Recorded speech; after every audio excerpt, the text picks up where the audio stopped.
Him either. And the path to prosperity is maybe engaging in diplomacy. We tried the pathway of Joe Biden of thumping our chest and pretending that the President of the United States' words mattered more than the President of the United States' actions. 2014. 2014. Yeah. So I was not here. Yeah, but exactly right. yes, but during 2014 till 2022, the situation the same. That people have been dying on the contact line. Nobody stopped him. You know that we had conversations with him, a lot of conversations, bilateral conversation, and we signed with him. Me, like a new president in 2019, I signed with him the deal. I signed with him, Macron and Merkel. We signed ceasefire. All of them told me that he will never go. We signed him with gas contract. Yes, but after that, he broke the ceasefire. He killed our people, and he didn't exchange prisoners. We signed the exchange of prisoners, but he didn't do it.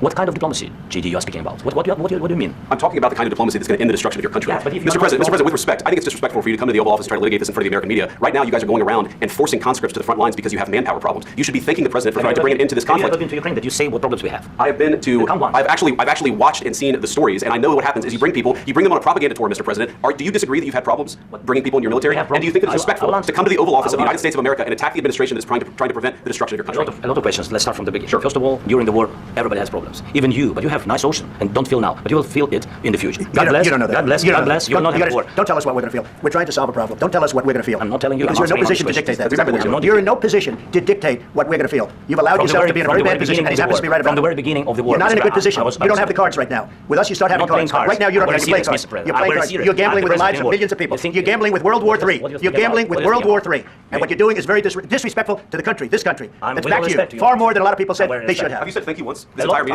No, in this entire meeting, you said thank you. You went to Pennsylvania and campaigned for the opposition in October. Offer some words of appreciation for the United States of America and the President who's trying to save your country.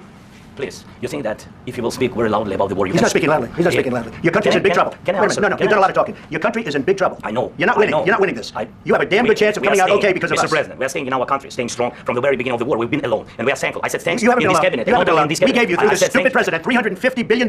We gave you military equipment. And your men are brave, but they had to use our military. If you didn't have our military equipment, this war would have been over in 2 weeks. In 3 days. I heard it from Putin. In 3 days. This is something maybe less. In 2 weeks. Of course, yes. It's going to be a very hard thing to do business like this. Just say thank you. I said a lot of times. Except that there are disagreements, and let's go litigate those disagreements rather than trying to fight it out in the American media when you're wrong. We know that you're wrong. But you see, I think it's good for the American people to see what's going on. I think it's very important. That's why I kept this going so long.